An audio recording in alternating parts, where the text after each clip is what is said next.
Amém. Obrigado, meu irmão, pelas orações.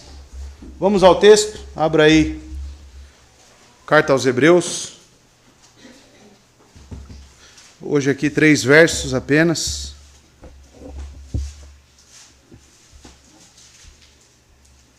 Completando aqui a passagem onde fala sobre Abraão. E uma bela sessão foi destacada, né? Desde o verso 8. Claro que falando também sobre a família de Abraão. Sara, Isaac, Jacó, que ainda serão abordados aqui também pelo autor. Mas Abraão é o foco principal. Então desde o verso 8, hoje até o verso 19, né? Verso 17 ao 19 para concluir essa parte de Abraão. A primeira leitura que eu faço sempre é na King James, que diz o seguinte, amados. Pela fé, Abraão, quando foi provado, ofereceu Isaque, e aquele que recebera as promessas, ofereceu o seu unigênito. Verso 18. Dele foi dito, em Isaque será chamada a tua descendência. 19. Considerando que Deus, sendo poderoso para levantá-lo, até mesmo dentre os mortos, e então também figuradamente ele o recebeu. Até aqui. Vamos orar? Que Deus fale aos nossos corações, amados, e que a essência do texto sempre mantenha-se fiel para nós. Vamos orar. Senhor Deus, nosso Pai, te agradeço agora pela tua palavra, um meio magnífico, Senhor Deus, poderoso para a nossa santificação, para o nosso fortalecimento, para a conversão dos impenitentes. Deus, a tua palavra pode ter um alcance inimaginável. Cremos no teu poder, cremos em ti, ó Deus. E essa palavra provém do Deus de todas as coisas. Ó Pai, que o Senhor ajude a sua igreja a entender e a ser aperfeiçoada. Que o Espírito Santo aplique essas palavras em nós. Que o Senhor me ajude na exposição. Me perdoe pelos meus pecados, pois sou um homem miserável, Deus. Sou um homem pecador que careço de graça e misericórdia. Que Deus, o Senhor, me ajude na comunicação e ajude meus irmãos a receberem nos seus corações essa palavra. Obrigado por ela, Deus. Obrigado pelo Santo Espírito. Obrigado pela obra do unigênito de Deus, seu Filho Jesus. É no nome deste que oramos. Amém. Hebreus 11, amados, versos 17 ao 19, vai retratar aqui sobre um aspecto de toda a fé. Nós veremos aqui como que Deus trabalha nos seres humanos que recebem essa fé. Então, amados, antes de mais nada, sempre lembro aos irmãos a estrutura textual deste livro. O autor aqui está tentando nos passar a ideia de que Cristo certamente é o representante substancial de um pacto novo, de um pacto chamado Pacto da Graça. Esse pacto ele foi inaugurado no Novo Testamento, após a sua vinda, após a conclusão da sua obra. E antes, aqueles antigos, antes da vinda de Cristo, no Antigo Testamento, eles olhavam para as promessas deste Messias. Então o autor de Hebreus ele trabalha categoricamente dizendo que o pacto antigo ele se tornou velho, ele foi substituído, ele foi anulado para a vinda deste novo pacto, através da vida de Cristo. E ele como que vai comprovar isso? Utilizando passagens do Antigo Testamento. Ele fará comparações de Cristo com figuras emblemáticas do povo judeu, afinal a carta é carta aos Hebreus. Então ele fará comparações de Cristo com Moisés, de Cristo com Arão, de Cristo com anjos. E assim ele esclarece para esses ouvintes que realmente Cristo cumpriu todas essas sombras, ele culminou tudo nele, essas promessas e essas sombras e tipologias. E um terceiro ponto, que os irmãos nunca podem perder de foco, é que ele está exortando esses fiéis a permanecerem no cristianismo, devido ao judaísmo que estava inserido ali no contexto, e também os judaizantes. Então, o judaísmo é aqueles que criam apenas nas leis cerimoniais, no sistema sacrificial levítico, e também os judaizantes que estavam agarrados ainda no judaísmo, mas ao mesmo tempo queriam professar o cristianismo. E isso estava assolando a igreja. Então o autor ele tem por intenção também confirmar esses crentes na fé. E eis que chegamos num ponto onde no capítulo 10 ele havia falado para esses irmãos, no verso 35, não lanceis fora a vossa confiança, a qual tem uma grande recompensa. Então percebam, não lancem fora. Fiquem firmes na fé. Creiam em Cristo e permaneçam crendo. Não lancem fora isso.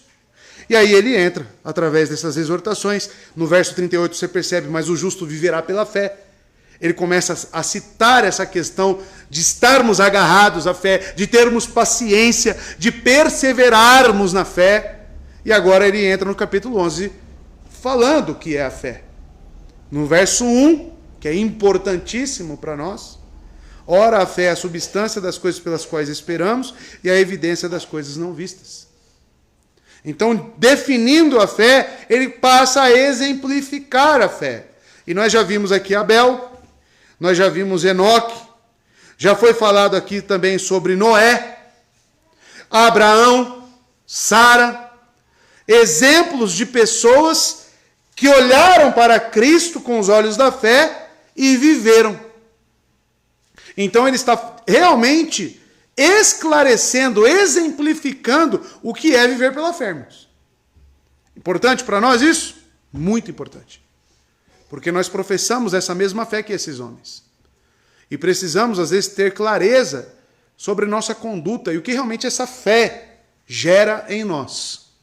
Então este livro ele é excelente para lançar fora toda dúvida, toda desconfiança e assim nos solidificar neste caminho glorioso.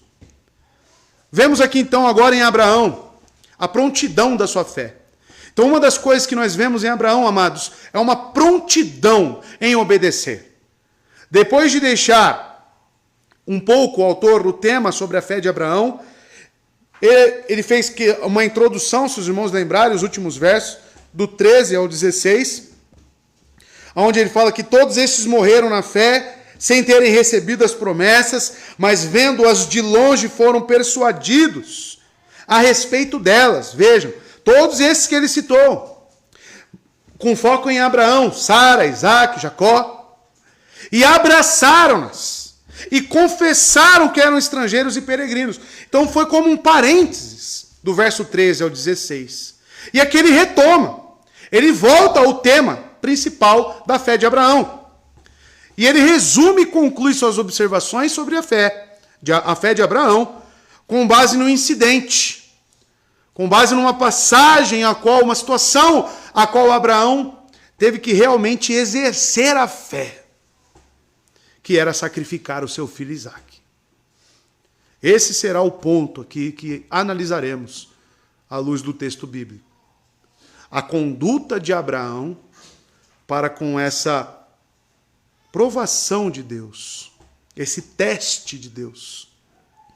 Deus chamou Abraão, amados, inicialmente, para sair de um lugar e receber para um local onde que ele informaria ainda. Abraão não sabia ao certo onde era Canaã, mas ele obedeceu. A prontidão de Abraão começou justamente em abandonar seus parentes, a abandonar a sua terra e ir para a terra prometida.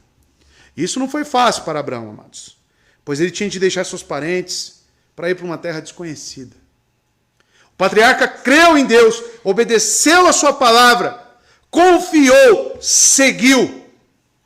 E Deus ainda hoje, amados, continua chamando homens e mulheres para deixarem seus entes queridos, seus familiares, para levar o evangelho a pessoas que vivem em outras terras. Isso ainda acontece. Estes homens e mulheres servem no exército do Senhor. Obedientemente eles respondem ao chamado de Deus e dão seu tempo e talento e completa dedicação a Ele, o Deus da glória. Esses soldados da cruz são de fato estrangeiros, forasteiros e estão aqui peregrinando nesta terra, até o grande dia que estarão com o seu mestre. Então, amados, com base nisto, quero entrar no texto. Olhar para a fé e o que realmente a fé nos impulsiona a fazer. Que para muitos pode ser uma loucura. Verso 17 vai dizer o seguinte, utilizando aqui agora a João Ferreira de Almeida. A Ara. Pela fé, Abraão, sendo provado, ofereceu Isaque, sim, e a oferecendo o seu unigênito àquele que recebera as promessas. Então a primeira parte que vemos aqui no verso 17 é: pela fé, Abraão, sendo provado, ofereceu Isaque. Da onde o autor tira isso? Ele tira de uma passagem em Gênesis 22, do verso 1 ao 13. Eu gostaria de ler com os irmãos, para que os irmãos estejam situados no que o autor está querendo passar. Essa é uma história muito bem conhecida pelos judeus. Quando o assunto é Abraão, amados, quando o assunto é Moisés também, os judeus eles sabiam isso de cor.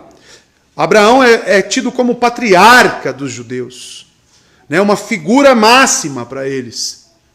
Então, amados, o autor de Hebreus está utilizando as ferramentas dos próprios judeus. Vocês querem falar de Abraão? Vamos falar de Abraão. Cristo fez muito isso para rebater os fariseus. Abraão creu em mim, vocês não.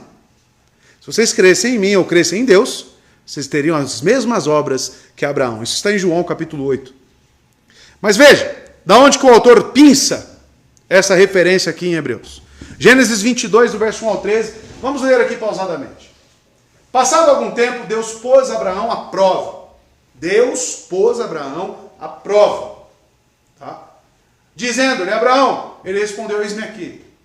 No verso 1 aqui você já percebe a prontidão de Abraão. Como ele está disposto. Deus fala, ele já se levanta. Deus fala, ele já se apluma para poder responder a Deus e agir. Olha a atitude de Abraão. Continua. Então disse Deus, tome seu filho, Isaque, o filho da promessa, seu único filho, o unigênito, Isaque, a quem você ama, e vá para a região de Moriá. Sacrifique-o ali como holocausto num dos montes que lhe indicarei. Percebam que Deus, ele fala, aquele a quem você ama. Deus então revisita os sentimentos de Abraão para com seu próprio filho. O filho que você ama. Sim, é este que eu estou pedindo. O filho que você tanto vê como querido, quanto amado, é este a quem eu estou pedindo. Certo? Na manhã seguinte, Abraão levantou-se, olha a prontidão. Preparou o seu jumento, levou consigo 2 dos seus servos e Isaque, seu filho, a quem ele amava. Está soando no seu ouvido João 3,16?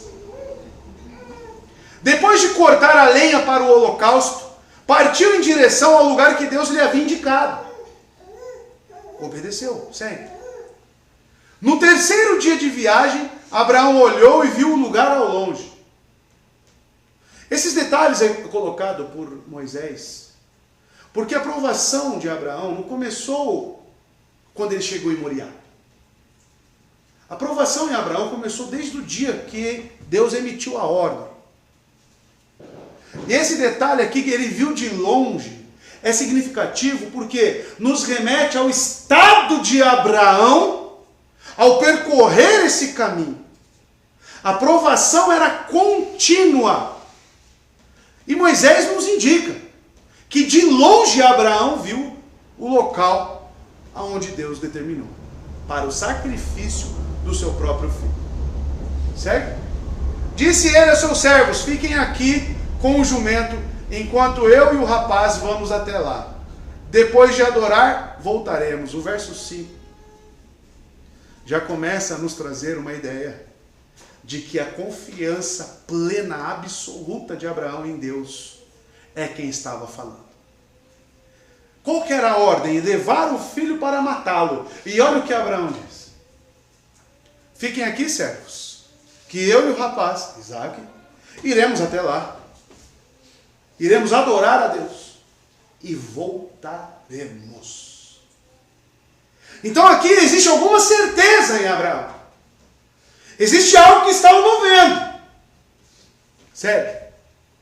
Abraão pegou a lenha para o holocausto e o colocou nos ombros de seu filho Isaque, e ele mesmo levou as brasas para o fogo e a faca. E caminhando os dois juntos, Isaque disse ao seu pai Abraão: meu pai? Sim, meu filho, respondeu Abraão. Isaque perguntou: as brasas e a lenha estão aqui, mas onde está o cordeiro para o holocausto? Respondeu Abraão: Deus mesmo há de prover o cordeiro para o holocausto, meu filho. E os dois continuaram a caminhar juntos. Quando chegaram ao lugar que Deus havia lhe indicado, Abraão construiu um altar e sobre ele arrumou a lenha, amarrou seu filho Isaque e o colocou sobre o altar em cima da lenha. Então estendeu a mão, pegou a faca para sacrificar seu filho. Aí você começa a pensar, se Abraão tinha plena certeza, informou os servos que voltariam, por que ele já está colocando seu filho amarrado sobre o altar e apanhando a faca? Você começa a perceber que é possível que haja uma incoerência nisso. Mas não existe coerência nenhuma. Verso 11. Mas o anjo do Senhor o chamou do céu: Abraão, Abraão! Eis-me aqui, respondeu ele. Prontidão. Eis-me aqui. Verso 12. Não toque no rapaz. Disse o anjo: não lhe faça nada. Agora sei que você teme a Deus, porque não me negou seu filho, seu único filho. E o último verso. Abraão ergueu os olhos e viu um carneiro preso pelos chifres num arbusto. Foi lá pegá-lo e o sacrificou como holocausto em lugar de seu filho. Não vou expor aqui esse texto, estou só lendo para os irmãos já se situarem no que o autor de Hebreus está em mente. O que ele tem em mente ao escrever a esses fiéis? É esse texto. Um texto lindo, um texto belo, um texto que contém tipologias, sombras e apontava para algo maior. Então, amados, Gênesis 22 contém a história do grande teste da fé de Abraão. Essa história revela a prontidão de Abraão em obedecer a Deus, como vimos, à custa, inclusive, do seu filho amado. Apegar-se às promessas de Deus, ainda que a obediência à ordem de Deus a anulasse. E crer que Deus ressuscitaria Isaque dos mortos, como veremos no texto. E assim observaremos alguns pontos nisso, amados. A obediência é uma delas. Mas perceba, o texto é bem claro, Gênesis confirma isso para nós, que quem colocou a provação em Abraão, quem impôs a situação a Abraão, um homem que é chamado de amigo de Deus. Aí você pensa, que tipo de amigo é esse? Que amizade é essa? A melhor amizade que pode se existir. Chamou Abraão a um ato de fé, a uma provação. A palavra provado aqui no grego, peirazo no grego, significa fazer um teste, testar, verificar a qualidade. Olha o que Deus está fazendo. Verificando a qualidade da fé de Abraão. Verificando, inclusive, peirazo significa um teste que pode até mesmo ser para ver o que você pensa. Ou como você vai se comportar. O verbo é um verbo particípio presente e está na voz passiva. A voz passiva, o sujeito, Abraão, ele está totalmente à mercê do agir de Deus. Ele é passivo. Ou seja, as provações sobre nossas vidas, você não escolhe. Você se submete. Deus é quem impõe. Deus é quem impõe.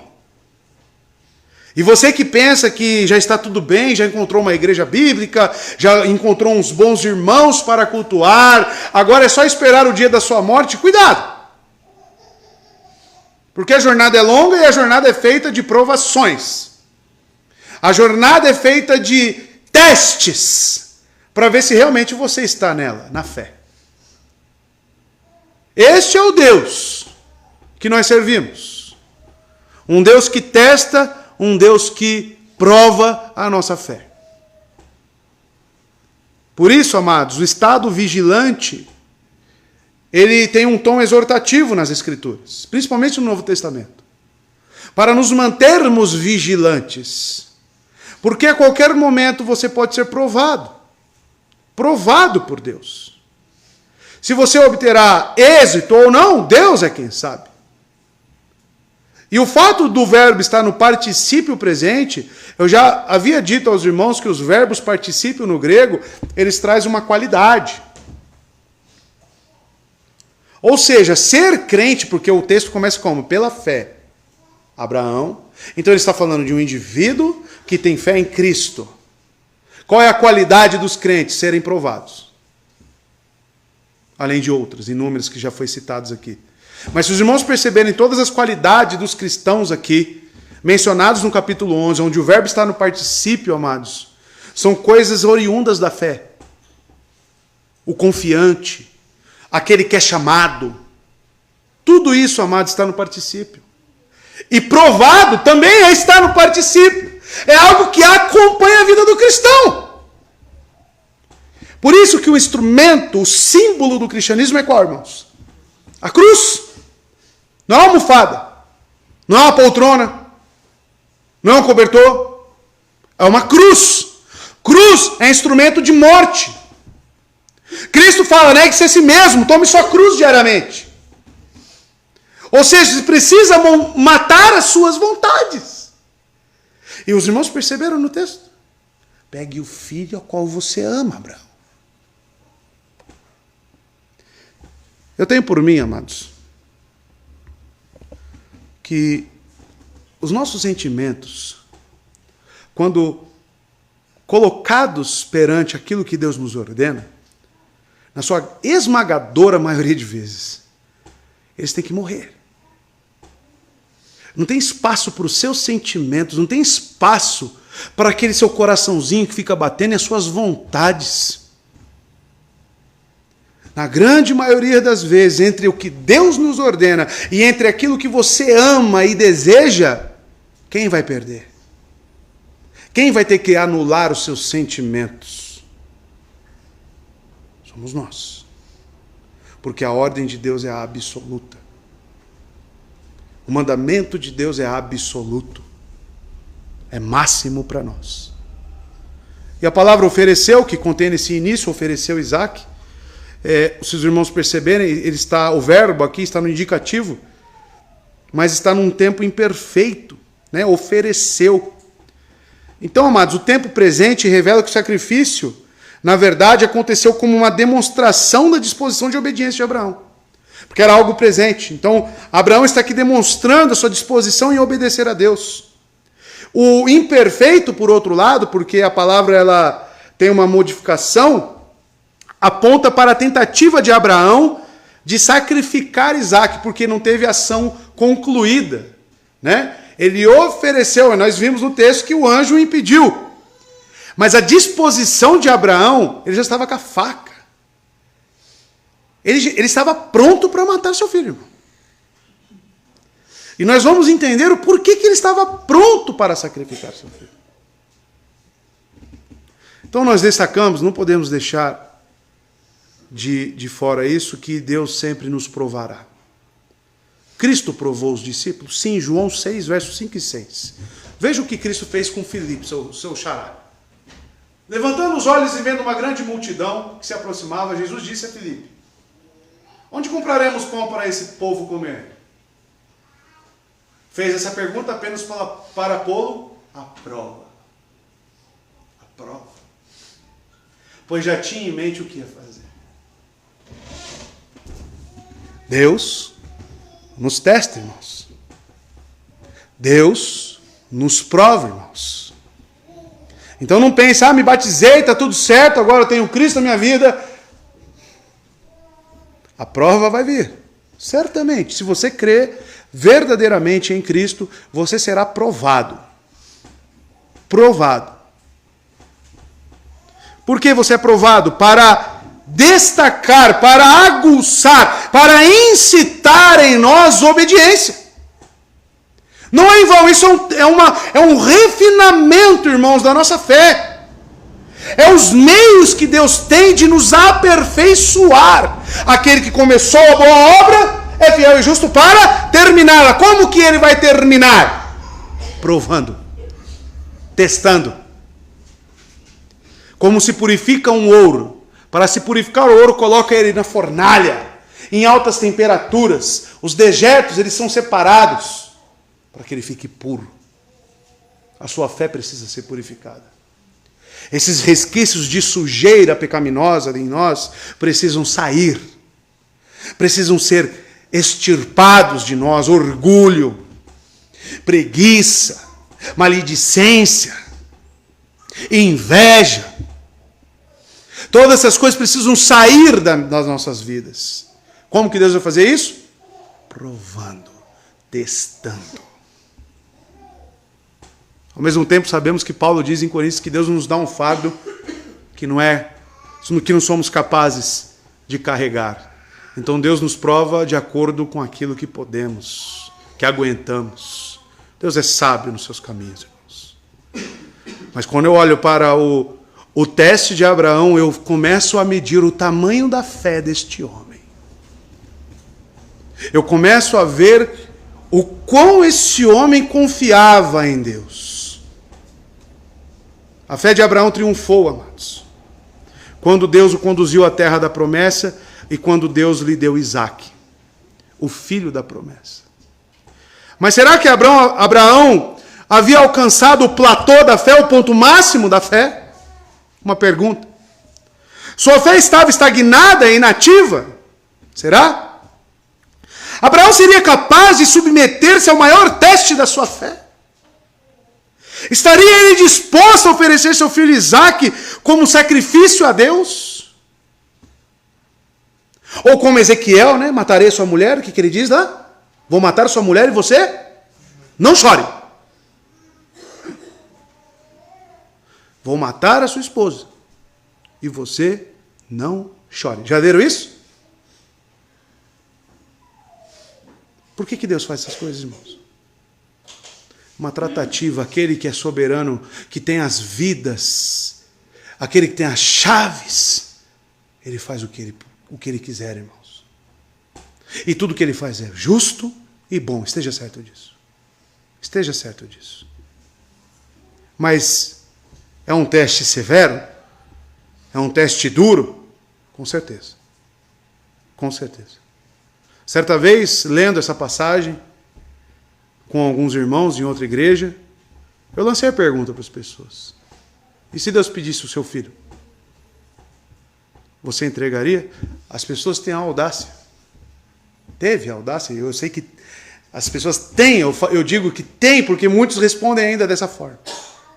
Deus nunca me pediria isso. Uma coisa é você dizer, não tenho capacidade, eu sou frágil, minha fé não me permite agir dessa forma como Abraão. Porque eu sou fraco na fé ainda. Minha fé é pequena. Uma coisa é você dizer isso. Outra coisa é você falar, Deus não me pediria isso. Aí você está limitando o que Deus pode fazer ou não. O que Deus pode pedir ou não. Eu disse no domingo, irmãos, quantas coisas estão disponíveis para Deus? Para que Ele nos prove, para que Ele nos refine, para que Ele nos fortaleça. Ou até mesmo nos castigue e nos puna. Merecemos castigo? Todos os dias. Merecemos. Este é o Deus, irmãos, que servimos. O escritor de Hebreus diz que Deus testou Abraão e sugere que o teste durou do momento em que Deus o chamou para sacrificar Isaque até quando o anjo o impediu. O teste durou todo esse tempo, irmãos. Não sabemos ao certo quanto que se demorou para chegar no Monte Moriá. Mas o coração de Abraão, também como um homem pecador, você acha que Abraão teve que negar a si mesmo, mano? Você não acha que não veio sentimentos para com seu filho, a qual ele amava? O texto relata que Abraão amava o seu filho. Você acha que não veio pensamentos, Abraão, desiste disso? Isso é loucura. Você acha que não? Considerando a depravação do homem, tudo que nós conhecemos por doutrinas, se é um teste, é porque tinha possibilidades de falhar. Mas não, amados. Deus sabia a obra que ele começou em Abraão. Deus sabia. Mas não significa que foi algo perfeito e lindo no meio desse caminho.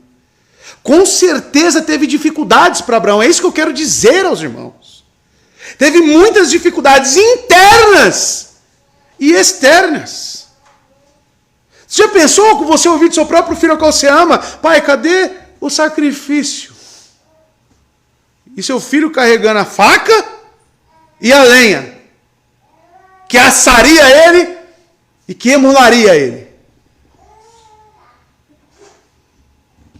Amados, Deus testou Abraão para ver se o amor do patriarca por Deus era mais forte que seu amor paternal para o seu filho Isaque.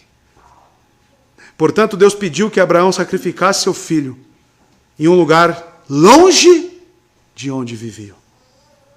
Presumivelmente, amados, isso aqui alguns comentaristas vão dizer, e o texto deixa muitas evidências quanto a isso. Vamos abordar um dia, né? Gênesis 22. Sara não estava informada sobre isso. Foi algo individual com Abraão. Sara provavelmente não estava nem sabendo do que estava sucedendo aqui. E Deus, claramente na sua ordem, queria a morte pelas mãos de Abraão. Vocês perceberam? Se Deus tivesse tomado a vida de Isaque, porque Deus poderia ter matado Isaque. Ele poderia ter acordado morto, e Abraão viu aquela cena e falou... E ali isso é um teste também. Mas não. O teste de Deus para com Abraão é que pelas próprias mãos de Abraão, ele sacrificasse seu filho. Amados, a fé de Abraão teria sido severamente testada, você acha? Deus pediu a Abraão para tomar Isaque com suas próprias mãos, matar seu filho como um sacrifício a Deus. E sabe por que ele conseguiu êxito nisso, amados? Porque ele pensou como Jó. O Senhor Deus deu e o Senhor tomou ou tirou. Louvado, bendito seja o nome do Senhor. Um crente, amados, ele sabe claramente do que se trata a soberania de Deus. Um crente que sabe o que realmente é a soberania de Deus. Quando um filho amado morre, ele sabe claramente que aquilo está no controle do Senhor. Assim como Jó. Mas Abraão teria de dizer: o Senhor me deu um filho e quer que eu devolva com um sacrifício. E a resposta de Abraão é: eis-me aqui. Se é o Senhor quem pede, eu estou disposto a obedecer. Mesmo que isso vá contra a própria promessa que o Senhor fez a mim. De que Isaque seria a semente, a prole, a promessa. E percebam um detalhe do texto. A continuação. Sim. Ia oferecendo o seu unigênito. Abraão, amados, obedeceu. Ele cumpriu cabalmente o pedido de Deus. E, na verdade, se Deus não tivesse intervido, Isaque teria sido morto, irmãos. Abraão demonstrou sua fé resoluta em Deus, em obediência humilde.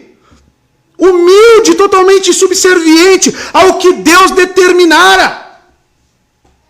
Ele demonstrou seu amor para com Deus, acima de qualquer um, até mesmo do seu filho Isaque.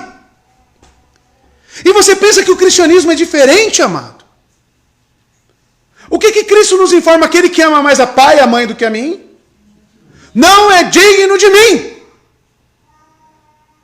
Aquele que ama mais o filho do que a mim, não é digno de mim. Aquele que ama a própria vida, porque quem ama ele está disposto a perdê-la, e realmente perde, porque morre para esse mundo. Isso é cristianismo, amados. Isso é cristianismo.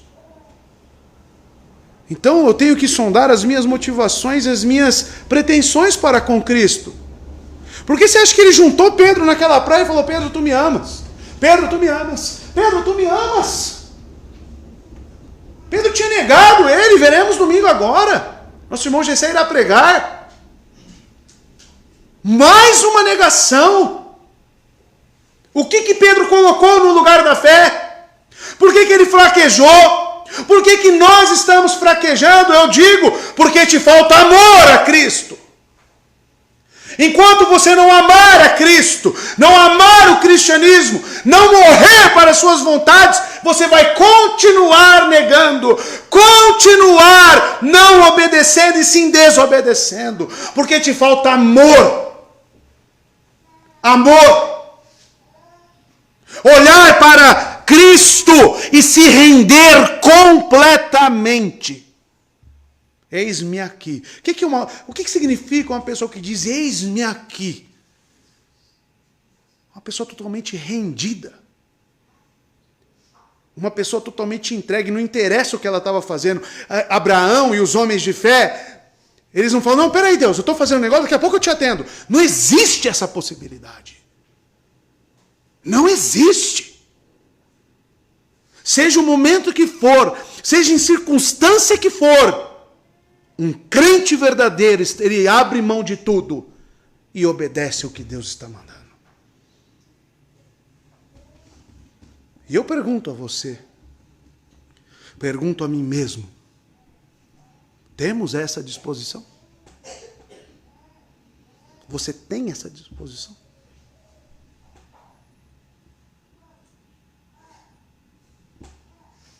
Quantas coisas banais nós temos falhado, irmãos? Quantos serviços pequenos para o Senhor nós não temos feito? Nos falta prontidão, nos falta disposição para com o nosso Senhor.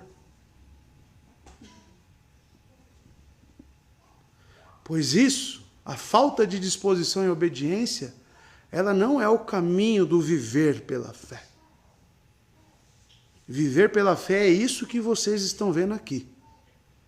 É tudo que vocês já viram aqui na pessoa de Noé, na pessoa de Abel, Enoque. Isso é viver pela fé. Você vive. Nós vivemos. Deus pediu o seu unigênito.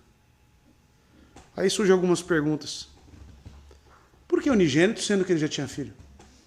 Ismael. Porque, amados, o que está sendo considerado aqui é o filho da promessa. É o filho do pacto. Ismael foi um filho com uma escrava egípcia, Agar.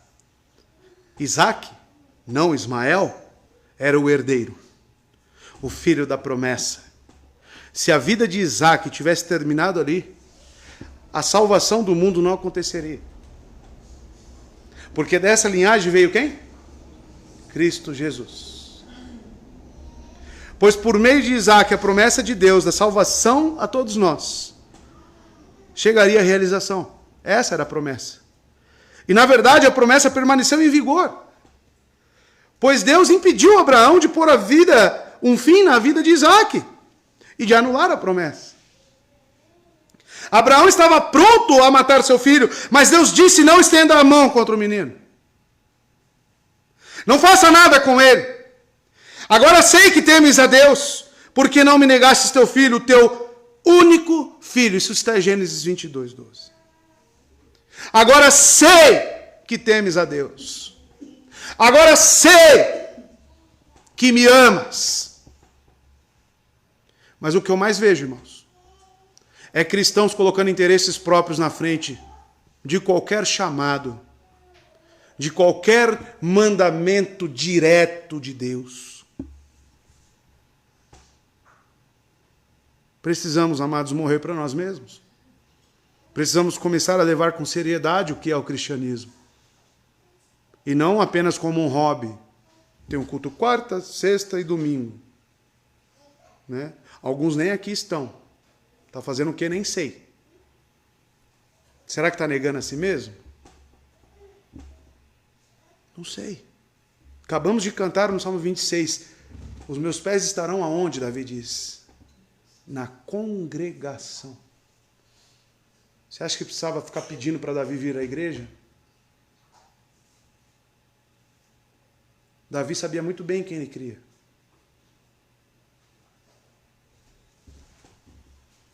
E quem foi esse unigênito? Sim, ia oferecendo o seu unigênito àquele que receber as promessas. É justamente o que recebeu as promessas. É evidente que Abraão não respondeu com uma fé cega e obediência subserviente, como mostra a segunda parte do verso 17 e também o 18. Abraão havia recebido as promessas de Deus, especialmente esta palavra: é por meio de Isaac que tua descendência será contada. Deus falou exatamente essas palavras em Gênesis 21, verso 12. Deus deixou muito bem claro que Isaac era o filho da promessa. Abraão sabia que a promessa de uma multidão de descendentes seria cumprida em Isaac, irmãos. Os descendentes de Isaac incluíam toda a descendência espiritual de Abraão. E assim, com a morte de Isaac, terminaria a linhagem dos crentes. O que passou na cabeça de Abraão, você acha? O que Abraão pensou? Ele recebeu essas palavras: é por meio de Isaac, esse que tu ama, que tua descendência será contada. Gênesis 21, 12. E agora ele vira no 22, Gênesis 22 fala: pega teu filho e mata ele. Se é você, como é que ia entrar os parafusos? Como é que ia ficar o tico-teco? Ia entrar em transe? Ia! Então te falta fé, confiança e conhecer quem é esse Deus que você serve. Está aí o grande teste. A palavra nos testa, irmãos.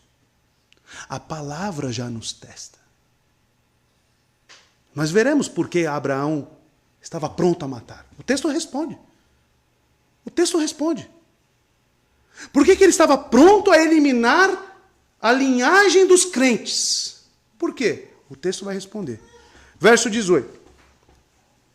Olha a promessa, o verso 18 fala: a quem se havia dito, em Isaac será chamada a tua descendência. O autor de Hebreus cita, então, Gênesis 21, eu acabei de ler para os irmãos. A fé aqui, ela tem a sua contraparte na obediência. Por quê?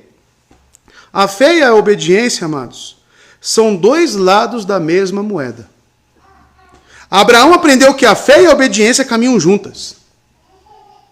Não tem como você falar: eu tenho fé em Cristo, e não obedece. Não tem um coração disposto a querer executar aquilo que ele lhe manda. É impossível. Fé e obediência são dois lados da mesma moeda.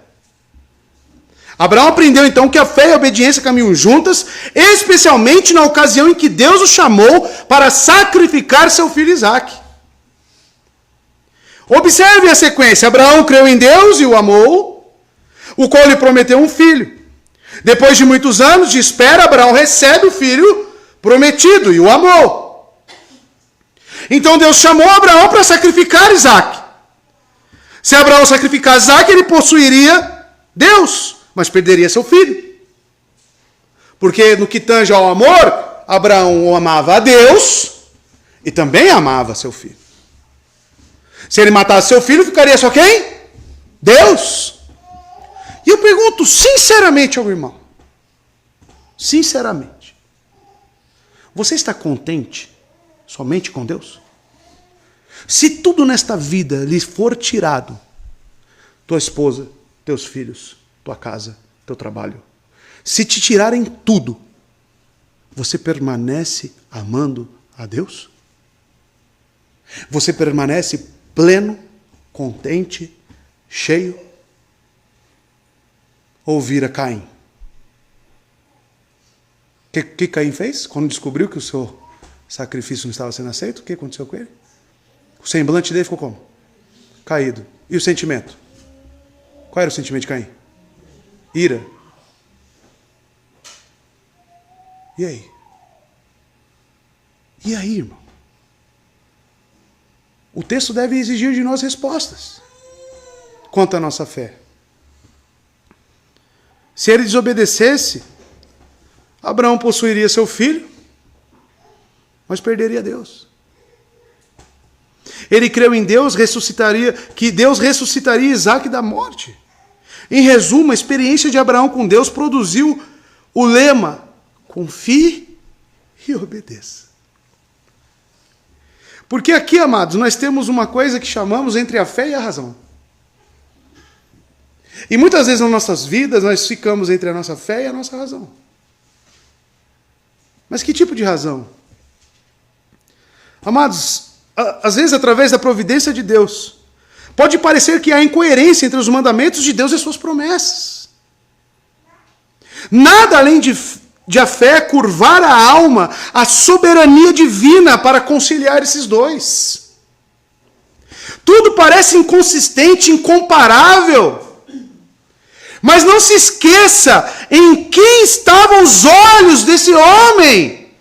Para onde que esse homem olhava? Verso 10 do mesmo capítulo. Porque procurava por uma cidade que tem fundamentos, da qual o artífice e construtor é Deus. Amava seu filho? Amava. Mas seus olhos estavam aonde? Amados, para ilustrar aos irmãos como é que era a vida de Abraão, Abraão amava seus filhos, cuidava da sua esposa, amava sua esposa, trabalhava, fazia tudo direitinho. Como você faz? Mas o seu pensamento, o seu coração estava fito na cruz, fito para com o seu Senhor. O que isso quer dizer? Que ele permanecia fazendo todas as coisas, mas o seu ponto máximo, o seu eixo de vida era o seu Senhor. O seu filho o acompanhava. A sua esposa o acompanhava. Mas ele olhava para o Senhor. E assim ele permanecia. Como o verso 10 diz. E não só ele, mas também os seus filhos, a sua esposa. Os olhos dele não estavam aqui nessa terra. Eu falo para minha esposa: você está pronta para não ter filhos? Eu estou pronto para não ter filhos? Queremos muito ter esse desejo. Mas quando eu olho para a soberania de Deus, eu estou pronto para Ele falar: não, não é a minha vontade. Não terá. Eu vou ficar irado? Ou eu vou almejar as coisas celestes? Entre a sua vontade e a vontade de Deus, qual que será que é a mais forte? Abraão, o filho que você ama, leve ele lá e sacrifique. Entre a fé e a razão, irmãos. Isso nos prova que a fé nunca coloca o caráter de Deus em xeque. Se apegamos nas promessas pela boca de onde veio, de onde foram citadas, quem foi que disse? Por que eu estou dizendo isso? Porque entre a fé e a razão, o que Abraão fez aqui? O que a fé agiu? Qual foi o efeito da fé na vida de Abraão? Quando Abraão recebeu a fé, amados, ele conheceu quem Deus é. Nós, quando recebemos a fé, irmãos, por mais imperfeita que seja, nós recebemos o objeto da nossa fé. A genuína. Falando da fé genuína. E eu sei que o Deus dessas palavras aqui é um Deus que ressuscita mortos. É um Deus soberano, onisciente, onipotente, misericordioso, benigno, amoroso, um Deus de paz, um Deus que se ira, um Deus de justiça. Então, se eu entrar em confusão com aquilo que Deus está mandando, e essa confusão ela se origina onde? Entre as minhas vontades e a vontade de Deus, eu sei claramente quem tem que dar espaço. Eu sei claramente quem é que tem que morrer. Quem que é o injusto, quem que é o pecaminoso, quem que é o falível, quem que é o que perece, quem é o eterno, quem é o majestoso Deus. É isso que Abraão teve em mente. É isso que governou a razão de Abraão. Ele olhou para o artifício, o arquiteto. Ele olhou para Deus e tinha plena certeza. Se é Ele que está mandando eu matar o meu filho, eu confio nele. Você confia em Deus? Cuidado para responder que sim, viu? Você confia em Deus? Quando você ouve que Deus é misericordioso, será que você realmente crê que Ele é misericordioso?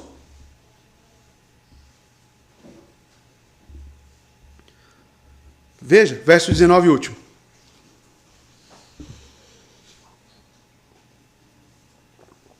Julgando que Deus era poderoso para até dos mortos ressuscitar, e daí também em figura o recobrou. Olha como eu estou dizendo aos irmãos, e o texto revela como que Abraão conseguiu executar essa proeza. Julgando que Deus era poderoso. Quem estava julgando? Quem é o sujeito aqui? Abraão. Essa palavra julgando, ela vem do grego logizomai. Essa palavra grega significa pensar, raciocinar, computar a razão. O texto está dizendo aqui sobre a razão de Abraão. Como que ele estava pensando nesse momento? E o texto fala, julgando que Deus era poderoso. Olha o que moveu as atitudes de Abraão. Raciocinando. Ele colocou na balança e ele viu, eu sei quem é esse Deus. Eu sei quem Ele é. Um Deus poderoso que pode ressuscitar. Mas isso não tinha dúvida para Abraão, vocês estão entendendo? Abraão não tinha dúvida quanto ao poder de Deus, irmãos. Não é como eu e você que falam, será? Será? Abraão estava convicto de que Deus era poderoso para até dos mortos, ressuscitar o seu filho. Abraão cria na ressurreição. E o que nós celebramos no dia do Senhor? A ressurreição de Cristo. Abraão era crente? Sim. Sim, irmãos. A fé e a razão, elas não são opostas. A mente mundana, sim, é oposta à fé. Mas a fé e a razão, elas caminham juntas. Abraão, em sua razão, em seu pleno conhecimento, funcionando, mas funcionando em função da fé. O nosso problema é que a nossa razão, ela costuma a funcionar pelas coisas que vemos. Como 1 mais 1 é 2. Como se eu pegar essa água e jogar e ela vai cair no chão. Mas essa não é a lógica de Deus. A lógica de Deus, se eu jogar essa água, ela não vai cair no chão. A lógica de Deus, se eu pegar uma faca e enfiar no pescoço do meu filho, amando dele, com base no texto, não é para você fazer isso na sua casa? Claro. Mas se é Ele quem está falando, Ele é poderoso e Ele tem planos maiores do que os meus. Eu devo confiar nele.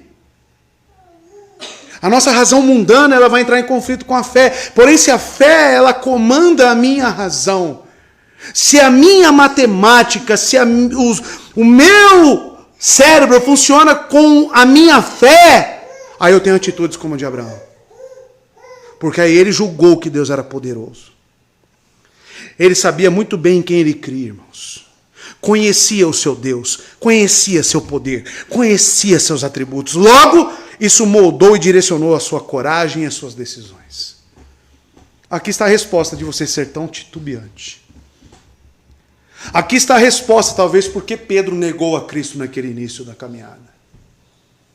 Lhe faltava conhecimento do seu Deus. Lhe faltava aprimoramento da sua fé.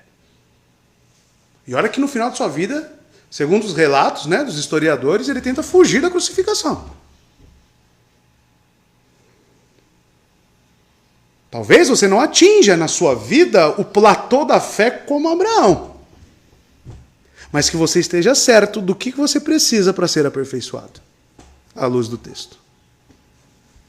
Para até dos mortos ressuscitar. Com fé genuína, Abraão creu que Deus ressuscitaria Isaque dos mortos. Ele sabia que o poder de Deus é ilimitado. E que Deus pode fazer um morto voltar à vida. O próprio Abraão havia experimentado isso, ele era como um morto. Ele foi capaz de procriar mediante o poder de Deus. Com quantos anos ele foi ter filho? O útero da sua mulher já estava sem função alguma. Ele já tinha experimentado que do nada Deus poderia gerar algo. Realmente você crê que Deus criou o mundo e tudo que nele há pelo poder da sua palavra? Será que isso é verdade para você no fundo do seu coração? Porque se você tem a fé, o autor de Hebreus disse, né? Lá no verso 3, através da fé entendemos que os mundos foram moldados pela palavra de Deus, de modo que as coisas que são vistas não foram feitas das coisas que aparecem. Isso é ter fé. Isso é ter fé. Uma mulher com 70, com 90 anos, ser mãe de filhos. Deus pode fazer isso, se for da vontade dele. Amados, a fé de Abraão alcançou o topo da montanha da confiança em Deus. Principalmente quando ele diz, e constatamos isso, já viu nos textos, fique aqui com o jumento enquanto eu e o rapaz iremos lá. Nós adoraremos, então voltaremos a vós. Ele sabia que Isaque ia voltar vivo. Ele não chegou para os servos e falou, eu vou lá com o rapaz, mas eu não sei o que vai acontecer lá. Eu não sei se Isaque vai voltar. Ele disse isso? Ele afirmou que Isaque voltaria. Vocês estão vendo o que é a fé? Vocês estão vendo o que é a fé? A fé é você afirmar da mesma forma que você estará com Cristo no último dia. De que você estará de pé e Ele estará com você. E você será aceito nos seus braços. Porque Ele morreu no seu lugar. E você crê nele. Que Ele é o Senhor dos senhores. O Rei da glória. Quando você crê nisso verdadeiramente, isso não tem dúvida. Não tem dúvida. E o texto, por último, diz, e daí também, em figura, o recobrou. Por que ele diz em figura, né? Isaque não morreu. Alguém pode dizer, portanto, não ocorreu a ressurreição dos mortos. O autor de Hebreus, antecipando essa observação, e para evitar qualquer mal entendido, ele acrescenta a frase, que é trazida como, e falando figuradamente, né? Talvez sua versão esteja assim. Visto que a obediência de Abraão era completa, Isaque não tinha como escapar. E somente a intervenção direta de Deus salvaria sua vida. E assim, falando figuradamente, ele foi trazido de volta à vida. O autor fala com base na plena obediência de Abraão. Isso aqui nos comprova que Abraão estava pronto para matar, irmão. Então, figuradamente, mesmo sem morrer, ele voltou para os seus braços. Tudo aqui é com base na fé de Abraão, na obediência de Abraão. Então Isaque é uma figura de Jesus Cristo. Ambos têm a designação do primeiro único, né? O filho unigênito. Vocês perceberam os detalhes do texto? Os dois têm a mesma característica. Ambos foram escolhidos para serem sacrificados. Exceto que para Isaac um cabrito serviu como substituto. Agora, quanto a Cristo, ele próprio era o cordeiro. Isso por quê? Porque Isaac era um tipo. Ele apontava só até a vinda do verdadeiro Messias.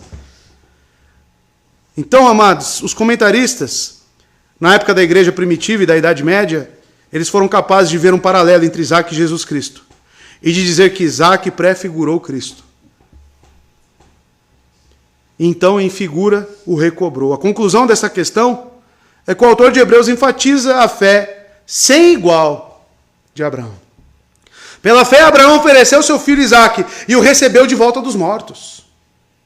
Se você analisar pela obediência e pela disposição de Abraão, Isaac morreu. Isaac morreu. Certamente. Só não morreu porque Deus interviu.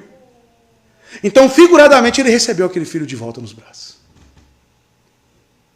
Amado, o que o autor certamente pretende aqui conosco é colocar os nossos pés no cristianismo em solo verdadeiro. Isso é fé. A fé, amados, é obedecer sem ter prova, sem ter comprovação alguma. É confiar e permanecer confiando. A definição de fé, amados, não se compara com nada que vemos por aí. As pessoas fazendo romarias, amigos meus fazendo romaria, indo para a Aparecida do Norte. Sabe por que essas pessoas fazem isso? Porque é um meio tangível de você esboçar a sua fé. Quando eu digo tangível, é porque pega. Chega lá, se ajoelha, abraça lá a santinha lá. É palpável. E olha que eles têm a mesma Bíblia que a gente.